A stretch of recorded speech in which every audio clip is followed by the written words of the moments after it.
जय हिंद friends, welcome back to channel. स्वागत है एक बार फिर से आपके अपने इस यूट्यूब चैनल पर। कैसे हो आप सब? आई होप आप सभी स्वस्थ होंगे, मस्त होंगे और आपकी पढ़ाई भी अच्छी चल रही होगी। खास तौर पे एसएससी एमटीएस वाले ध्यान दो कि एसएससी एमटीएस के एग्ज़ाम के लिए बहुत ही कम समय बचा है। आपको पता है कि ये 30 दिन से भी कम समय बचा हुआ है। जो लोग तैयारी कर रहे हैं, जीके और जीएस का पोर्शन कितना इंपॉर्टेंट रहता है आप सभी लोग अच्छी तरीके से जानते हो। अब जो लोग पहली बार एग्ज़ाम देने जा रहे होंगे, हो सकता है उनको इतना अंदाज़ा ना हो, लेकिन आप ये समझो, अगर जीके आप जीएस आपसे सही नहीं हो पा रहे, कोई भी एसएससी का एग्ज़ाम हो, ध्यान दो ज़रा, यहाँ पर कुछ बातें हम डिस्कशन करेंगे। कोई भी एसएससी का एग्ज़ाम हो, अगर आपका जीके जीएस कमज़ोर है तो सिलेक्शन लेने में बहुत कठिनाई होती है। ये बात आप अच्छी तरह से जानते होंगे। और जीके जीएस इतनी कठिन भी नहीं जितना लोगों ने बना लिया है, क्योंकि हर एक चीज़ रटने से नहीं आती, कुछ चीज़ें आप सीख भी सकते हो। तो एसएससी एमटीएस वाले आपके लिए बहुत कम समय बचा है, तो ख़ास तौर पे, और ये वो सीरीज़ चलाई जा रही है, आप देख रहे होंगे, ये पार्ट 7 है। ये कौन सा पार्ट है? ये पार्ट 7 है। इसका मतलब इसके पहले पार्ट 6 तक ऑलरेडी इस चैनल पर वो सभी प्रश्नों की चर्चा की जा चुकी है जो भारत तथा विश्व के भूगोल के और ख़ास तौर पे आपके एसएससी एमटीएस में बनेंगे। यानी जो एसएससी एमटीएस 2020 में आपके प्रीवियस ईयर क्वेश्चन थे भारत तथा विश्व के भूगोल के, उनका ये वीडियो लेक्चर है। और ये वीडियो लेक्चर ज़्यादा बड़ा नहीं होगा, लगभग इसमें हम लोग 30 क्वेश्चन कवर करेंगे, क्योंकि 30 ही क्वेश्चन आपके बचे हुए हैं। यानी एसएससी एमटीएस 2020 में भारत तथा विश्व के भूगोल के क्वेश्चन बने थे आपके टोटल 150 के, जिसमें हम लोग 120 क्वेश्चन पार्ट 6 तक कंप्लीट कर चुके हैं। तो आज हम लोग 30 क्वेश्चनों को कवर करेंगे। तो फटाफट से वीडियो को लाइक कर दीजिए और अपने दोस्तों में शेयर कर दीजिए, ताकि उन लोगों तक ये जानकारी पहुँच सके। तो देरी ना करते हुए वीडियो स्टार्ट करते हैं, देखते हैं अगला क्वेश्चन क्या लिखा हुआ है। अगला क्वेश्चन लिखा हुआ है 121 नंबर, लिखा है निम्नलिखित में से कौन सी नदी महाराष्ट्र के त्र्यंबकेश्वर से निकलती है। यानी जो आपको ऑप्शन दिए गए उनमें से कौन सी वो नदी है जो महाराष्ट्र के त्र्यंबकेश्वर से निकलती है। पहला ऑप्शन लिखा हुआ है महानदी, फिर लिखा हुआ है कृष्णा, फिर लिखा हुआ है गोदावरी और फिर लिखा है दामोदर। तो ऑप्शन सी इसका सही हो जाएगा, यानी गोदावरी। यानी जो गोदावरी नदी है वो आपके महाराष्ट्र के त्र्यंबकेश्वर से निकलती है। नेक्स्ट क्वेश्चन देखिए 122 नंबर, लिखा हुआ प्राचीन बंदरगाह सोपारा निम्नलिखित में से किस राज्य में स्थित है। यानी जो सोपारा बंदरगाह है ये प्राचीन बंदरगाह, और ये किस राज्य में स्थित? पहला लिखा है ओडिशा, फिर लिखा हुआ है केरल, फिर लिखा है महाराष्ट्र और फिर लिखा हुआ है तमिलनाडु। तो इसका ऑप्शन सी सही हो जाएगा, यानी महाराष्ट्र। कहने का मतलब प्राचीन बंदरगाह जो सोपारा है वो किस राज्य में स्थित है? वो स्थित है आपका महाराष्ट्र में। नेक्स्ट क्वेश्चन देखिए 123 नंबर, लिखा है जोग जलप्रपात किस राज्य केंद्र शासित प्रदेश में स्थित है। तो जोग जलप्रपात आपका पहला लिखा है पंजाब, फिर लिखा हुआ है लद्दाख, फिर लिखा है कर्नाटक और फिर लिखा है जम्मू और कश्मीर। तो इसका ऑप्शन सी सही हो जाएगा, यानी कर्नाटक। यानी जोग जलप्रपात आपका कहाँ स्थित है? वो स्थित है कर्नाटक में। नेक्स्ट क्वेश्चन देखिए 124 नंबर, लिखा है निम्नलिखित में से किस ग्रह का अपना कोई उपग्रह नहीं है। कई बार क्वेश्चन आ चुका है, वेरी वेरी इंपॉर्टेंट क्वेश्चन। अगर आप नोटबुक बना रहे हो, तो नोटबुक में ध्यान से लिख लीजिए कि ऐसा कौन सा ग्रह है जिसका कोई उपग्रह नहीं। कई बार question SSC MTS CGL CHSL कई जगह बन चुका है। तो पहला लिखा हुआ है मंगल, फिर लिखा है बृहस्पति, फिर लिखा है बुध और फिर लिखा हुआ शनि। तो बुध ग्रह का कोई भी उपग्रह नहीं है। नेक्स्ट क्वेश्चन देखिए 125 नंबर, लिखा हुआ अंडमान और निकोबार द्वीप समूह में, फिर खालिस्तान लिखा है द्वीप शामिल है। यानी अंडमान और निकोबार द्वीप समूह में कितने द्वीप शामिल है? मेन क्वेश्चन ये है आपका। पहला लिखा है 672, फिर लिखा है 372, फिर लिखा है 472, फिर लिखा है 572। तो ऑप्शन डी इसका सही हो जाएगा, यानी अंडमान और निकोबार द्वीप समूह में आपके 572 द्वीप शामिल है। नेक्स्ट क्वेश्चन देखिए 126 नंबर, लिखा है काकीनाडा जो भारत के गैस पाइपलाइन नेटवर्क में एक विशेष स्थान रखता है, किस स्थान पर स्थित है। यानी जो काकीनाडा है ये भारत के गैस पाइपलाइन नेटवर्क में एक विशेष स्थान रखता है। कह रहा है ये किस स्थान पर स्थित है? पहला लिखा हुआ है तमिलनाडु, फिर लिखा है ओडिशा, फिर लिखा हुआ है आंध्र प्रदेश, फिर लिखा है केरल। तो ऑप्शन सी इसका सही हो जाएगा, यानी आंध्र प्रदेश। नेक्स्ट क्वेश्चन देखिए 127 नंबर, लिखा है निम्नलिखित में से कौन सा क्षेत्रफल की दृष्टि से भारत का सबसे छोटा केंद्र शासित प्रदेश है। यानी क्षेत्रफल की दृष्टि से, यानी जहाँ जगह सबसे कम है, क्षेत्रफल की दृष्टि से सबसे छोटा केंद्र शासित प्रदेश कौन सा है। पहला लिखा है दादरा और नगर हवेली और दमन और दीव, फिर लिखा हुआ लक्षद्वीप, फिर लिखा है पुदुचेरी, फिर लिखा है चंडीगढ़। तो ऑप्शन बी इसका सही हो जाएगा, यानी लक्षद्वीप। नेक्स्ट क्वेश्चन देखिए 128 नंबर, लिखा हुआ है विश्व जनसंख्या संभावना 2019 report world population prospects 2019 report के अनुसार वर्ष, फिर ब्लैंक दिया हुआ है, तक भारत की जनसंख्या चीन की जनसंख्या से अधिक होने की संभावना है। यानी कहने का मतलब ये है कि विश्व जनसंख्या संभावना 2019 की रिपोर्ट के अनुसार किस वर्ष तक भारत की जनसंख्या चीन की जनसंख्या से अधिक होने की संभावना है। पहला लिखा 2027, फिर लिखा हुआ 2026, फिर लिखा हुआ 2024 और फिर लिखा हुआ 2025। तो ऑप्शन ए इसका सही हो जाएगा, यानी 2027।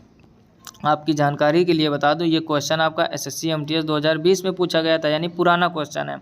और अभी कुछ दिन के सर्वे के पहले एक सूचना आई थी कि जो भारत की जनसंख्या है वो चाइना से भी ज़्यादा हो गई, यानी 2024 में। जबकि विश्व जनसंख्या संभावना 2019 की रिपोर्ट में यानी 19 में एक कहा गया था कि 2027 तक भारत की जनसंख्या चीन की जनसंख्या से ज़्यादा हो जाएगी, लेकिन वो काम 2024 में ही हो गया। अभी कुछ दिन पहले न्यूज़ में बताया गया था कि 2024 में, मतलब 3 से 4 महीने पहले की बात है, आप ये समझ लीजिए। यानी लगभग आप फरवरी या मार्च मान सकते हो, ठीक है ना। फरवरी या मार्च में 2024 में ही भारत की जनसंख्या चीन की जनसंख्या से ज़्यादा होगी। लेकिन अगर पूछा जाए कि विश्व जनसंख्या संभावना 2019 की रिपोर्ट के अनुसार कब तक बताया गया था, तो वो हो जाएगा आपका 2027, यानी 2027। नेक्स्ट क्वेश्चन देखिए, 129 नंबर लिखा हुआ है, कर्क रेखा निम्नलिखित में से किस भारतीय राज्य से होकर नहीं गुजरती। यानी कर्क रेखा किस भारतीय राज्य से होकर नहीं गुजरती। ध्यान से समझो, नहीं वाला पूछा गया। पहला लिखा छत्तीसगढ़, फिर लिखा झारखंड, फिर लिखा हुआ त्रिपुरा, फिर लिखा हुआ असम। सब लोग जानते हो असम बिल्कुल पूर्व में, तो वहाँ से कर्क रेखा नहीं गुजरती। बाकी छत्तीसगढ़, झारखंड, त्रिपुरा तीनों राज्यों से कर्क रेखा आपकी गुजरती है। नेक्स्ट क्वेश्चन देखिए, 130 नंबर लिखा हुआ है, कवरत्ती निम्नलिखित में से किस केंद्र शासित प्रदेश की राजधानी है। पहला लिखा जम्मू और कश्मीर, फिर लिखा हुआ लद्दाख, फिर लिखा हुआ अंडमान व निकोबार द्वीप समूह, फिर लिखा हुआ लक्षद्वीप। तो ऑप्शन इसका डी सही हो जाएगा, यानी लक्षद्वीप। कहने का मतलब कवरत्ती लक्षद्वीप एक केंद्र शासित प्रदेश की राजधानी है। नेक्स्ट क्वेश्चन देखिए, 131 नंबर लिखा हुआ विंध्य श्रेणी निम्नलिखित में से किस राज्य में स्थित नहीं है। पहला लिखा गुजरात, तो यहाँ तो स्थित है। फिर लिखा उत्तर प्रदेश, यहाँ भी स्थित है। यानी विंध्य श्रेणी कह रहा निम्नलिखित में से किस राज्य में स्थित नहीं है, तो गुजरात में भी स्थित है और उत्तर प्रदेश में। नेक्स्ट ऑप्शन देखते हैं इसके। अगला ऑप्शन मध्य प्रदेश, तो यहाँ से भी गुजरती विंध्य श्रेणी। और अगला लिखा हो राजस्थान, तो राजस्थान ही ऑप्शन सही हो जाएगा, क्योंकि आपसे नहीं वाला पूछा गया था कहाँ से विंध्य श्रेणी नहीं गुजर, तो आपकी राजस्थान से वो नहीं थी। Option D is correct. Next question देखिए, 132 नंबर लिखा है, किस भारतीय राज्य में आपको मुहुरी नदी मिलेगी। यानी कौन सा वो राज्य जहाँ मुहुरी नदी। पहला लिखा त्रिपुरा, फिर लिखा मध्य प्रदेश, फिर लिखा पंजाब और फिर लिखा उत्तर प्रदेश। तो ऑप्शन ए इसका सही हो जाएगा, यानी त्रिपुरा। यानी मुहुरी नदी त्रिपुरा में है। नेक्स्ट क्वेश्चन देखिए, 133 नंबर लिखा है, वर्ष 1960 में भारत और पाकिस्तान के बीच किस जल संधि पर हस्ताक्षर किए गए थे। यानी 1960 में भारत और पाकिस्तान के बीच किस जल संधि पर हस्ताक्षर किए गए। पहला लिखा चिनाब, फिर लिखा हुआ ब्यास, फिर लिखा झेलम और फिर लिखा सिंधु। तो ऑप्शन डी इसका सही हो जाएगा, यानी सिंधु पर। नेक्स्ट क्वेश्चन देखिए, 134 नंबर लिखा, फरवरी 2019 के अनुसार कृषि उत्पादों का दूसरा सबसे बड़ा उत्पादक देश निम्नलिखित में से कौन सा है। क्वेश्चन क्या पूछा गया है, फरवरी 2019 के अनुसार कृषि उत्पादों का दूसरा सबसे बड़ा उत्पादक देश निम्नलिखित में से कौन सा है। पहला लिखा हुआ है रूस, फिर लिखा भारत, फिर लिखा चीन और फिर लिखा फ्रांस। तो वही अपना प्यारा सा देश हो जाएगा, कौन सा, भारत। नेक्स्ट क्वेश्चन देखिए, 135 नंबर लिखा हुआ सरयू नदी के तट पर बसे शहर की पहचान करें। सरयू नदी के तट पर कौन सा शहर बसा। पहला लिखा हुआ हरिद्वार, फिर लिखा हुआ कानपुर, फिर लिखा अयोध्या, फिर लिखा भोपाल। सब लोग जानते हो अभी राम मंदिर का शिलान्यास किया गया था और अब बनकर भी तैयार हो गया। तो अयोध्या जो है आपका वो सरयू नदी के तट पर बसा हुआ है। नेक्स्ट क्वेश्चन देखिए, 136 नंबर लिखा हुआ भारत के कितने राज्य और केंद्र शासित प्रदेश उत्तर प्रदेश की सीमावर्ती हैं। यानी भारत के कितने राज्य और केंद्र शासित प्रदेश हैं जो उत्तर प्रदेश के सीमावर्ती। पहला लिखा 10, फिर लिखा 5, फिर लिखा 9 और फिर लिखा है 7। तो इसका ऑप्शन सी सही हो जाएगा, यानी 9। कहने का मतलब भारत के कितने राज्य और केंद्र शासित प्रदेश हैं जो उत्तर प्रदेश के सीमावर्ती, तो वो आपके 9 हैं। नेक्स्ट क्वेश्चन देखिए, 137 नंबर लिखा है, निम्नलिखित में से कौन सा भारत और चीन के बीच स्थित एक पहाड़ी दर्रा है। यानी भारत और चीन के बीच में कौन सा एक पहाड़ी दर्रा स्थित है। पहला लिखा कराकोरम दर्रा, फिर लिखा जोजिला दर्रा, फिर लिखा पंगसो दर्रा, फिर लिखा हुआ खैबर दर्रा। तो ऑप्शन ए इसका सही हो जाएगा, यानी कराकोरम दर्रा। नेक्स्ट क्वेश्चन देखिए, 138 नंबर लिखा हुआ वन्य जीव अपराध नियंत्रण ब्यूरो WCCB पर्यावरण, वन और जलवायु परिवर्तन मंत्रालय MOEF एंड CC के तहत एक सांविधिक बहु विषयक निकाय है, इसका मुख्यालय कहाँ स्थित है। तो मुख्यालय के बारे में आपसे पूछा गया है। पहला लिखा है कोलकाता, फिर लिखा है नागपुर, फिर लिखा है नई दिल्ली, फिर लिखा पोर्ट ब्लेयर। तो इसका मुख्यालय आपका नई दिल्ली में है। Option C is correct. Next question देखिए 139 नंबर लिखा है निम्नलिखित में से कौन सी चट्टान पानी में तैरती है। पहला लिखा है ग्रेनाइट चट्टान, फिर लिखा हुआ लावा कांच, फिर लिखा हुआ स्लेट, फिर लिखा है झावा। तो इसका ऑप्शन डी सही हो जाएगा, यानी झावा। यानी कौन सी चट्टान पानी में तैरती, तो झावा, या जिसको हम लोग प्यूमिस भी बुलाते हैं या बोलते हैं। नेक्स्ट क्वेश्चन क्या है 140 नंबर ठीक है, भारत के किस राज्य में सितंबर 2020 की यथास्थिति में जिलों की संख्या सबसे कम थी। यानी भारत के किस राज्य में सितंबर 2020 की यथास्थिति में जिलों की संख्या सबसे कम थी। पहला लिखा सिक्किम में, फिर अरुणाचल प्रदेश, फिर नागालैंड और फिर गोवा। यानी कहाँ सबसे कम जिले थे, तो वह ऑप्शन डी गोवा। यानी छोटा सा राज्य है तो वहाँ जिलों की संख्या सबसे कम थी। कब, सितंबर 2020 की स्थिति के अनुसार।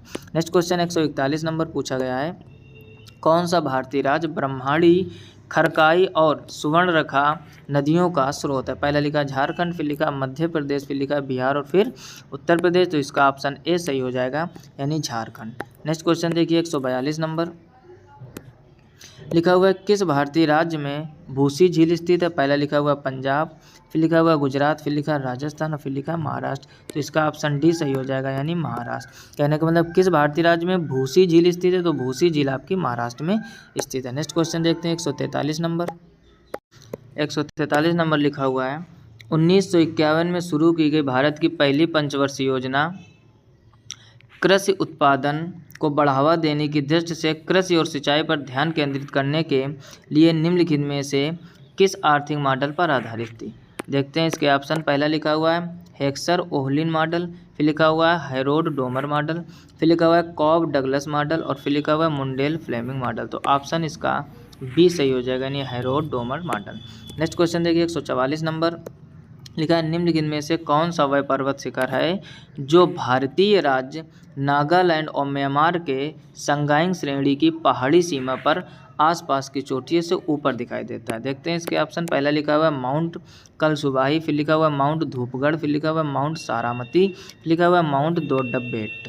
तो इसका ऑप्शन सी सही हो जाएगा, यानी mount Saramati. Option C is correct. Next question देखिए 145 नंबर लिखा हुआ भोजताल जिसे पहले बड़े तालाब के नाम से जाना जाता था किस राज्य में स्थित है। तो भोजताल कह रहा किस राज्य में स्थित है। पहला लिखा उत्तर प्रदेश, फिर लिखा ओडिशा, फिर राजस्थान और फिर मध्य प्रदेश। तो ऑप्शन इसका डी सही हो जाएगा, यानी मध्य प्रदेश। यानी जो भोजताल जिसे पहले बड़े तालाब के नाम से जाना जाता था वो कहाँ पर स्थित है, वो है आपका मध्य प्रदेश में। नेक्स्ट क्वेश्चन देखिए 146 नंबर लिखा है निम्नलिखित में से कौन सी मृदा संरक्षण की एक विधि है। यानी मृदा को संरक्षित करने की, यानी मिट्टी को सुरक्षित करने की या रोकने की कौन सी एक विधि। पहले लिखा वनोन्मूलन, लिखा हुआ छाद, फिर लिखा हुआ अत्यधिक रगड़ और फिर लिखा हुआ भूरखलन। तो ऑप्शन 20 का सही हो जाएगा, यानी छाद।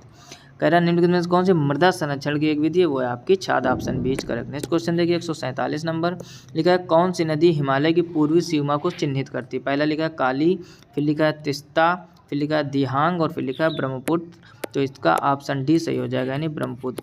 कौन सी नदी हिमालय की पूर्वी सीमा को चिन्हित करती है, वो है आपकी ब्रह्मपुत्र नदी।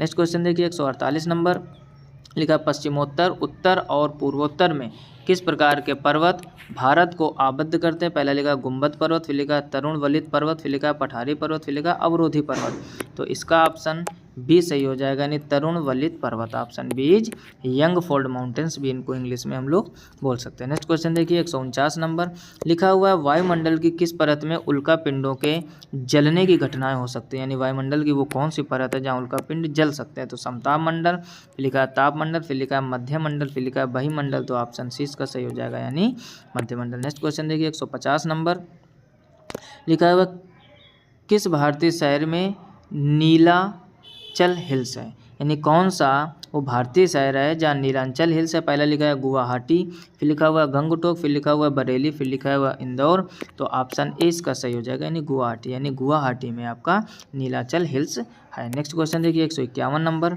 लिखा हुआ है, कौन सी नदी जोग जलप्रपात सृजित करती है जिसे गरसोप्पा जलप्रपात भी कहा जाता है। यानी वो कौन सी नदी है जो जोग जलप्रपात सृजित करती है तथा जिसे गरसोप्पा जलप्रपात भी कहा जाता है। देखते हैं इसके ऑप्शन। पहला लिखा है सिमसा नदी, फिर लिखा हुआ है काबनी नदी, फिर लिखा हुआ है काली नदी, फिर लिखा हुआ है शरावती नदी। तो ऑप्शन डी इसका सही हो जाएगा, शरावती नदी। तो यहाँ तक 151 क्वेश्चन हम लोग कंप्लीट कर चुके हैं। 151 ही क्वेश्चन आपके एसएससी एमटीएस 2020 में बने थे जो भारत तथा विश्व के भूगोल थे। यदि आपने इसके पहले के लेक्चर नहीं देखे हैं तो आपके एग्जाम के लिए प्रीवियस ईयर क्वेश्चन बहुत ही महत्वपूर्ण है। और जितने भी हमने क्वेश्चन कलेक्शन किए हैं वो सब्जेक्ट वाइज किए हैं, यानी हिस्ट्री के सभी उस ईयर में जितने भी क्वेश्चन पूछे गए वो एक जगह पे, जियोग्राफी एक जगह पे, बायोलॉजी एक जगह पे, इकोनॉमिक्स एक जगह पे, कुल मिलाकर जितने भी सब्जेक्ट आपके जीके जीएस में आते हैं सभी क्वेश्चनों का कलेक्शन एक जगह पे किया, ताकि आप अगर ज्योग्राफी पढ़ो तो ज्योग्राफी की ही चर्चा कीजिए, ताकि आप अच्छे से पॉइंट को कंठस्थ कर सको और समझ सको। अगर वीडियो को अभी तक लाइक नहीं किया तो जल्दी से लाइक कर दीजिए और एक कमेंट कीजिए कि क्या 2019 के भी क्वेश्चन इसी तरीके सीरीज में कराया जाए। यदि आप लोग ज़्यादा से ज़्यादा कमेंट करोगे तो 2019 के क्वेश्चनों को जल्द ही कलेक्शन करके और हम वीडियो बनाना स्टार्ट कर देंगे और आपकी तैयारी उससे बहुत ही अच्छी हो सकेगी। ज़्यादा से ज़्यादा अपने दोस्तों में शेयर कीजिए, क्योंकि जब आप उनको शेयर करोगे तो उनको भी ये नॉलेज मिल सकेगा और वो भी कमेंट करेंगे, तो उतने ही जल्दी हम 2019 के क्वेश्चन आपके लिए प्रोवाइड कराने का प्रयास करेंगे। अगर चैनल पर पहली बार आए हो तो सब्सक्राइब कर दो, क्योंकि कोई भी नया वीडियो हम अपलोड करेंगे तो सबसे पहले आपको नोटिफिकेशन उससे मिल जाएगी। तो चैनल को सब्सक्राइब करके नोटिफिकेशन बिल को ऑल पर जरूर से जरूर सेलेक्ट कर लीजिए। मिलते हैं नेक्स्ट वीडियो में, तब तक अपना ख्याल रखिए, अच्छे से पढ़ाई करते रहिए। तब तक के लिए जय हिंद।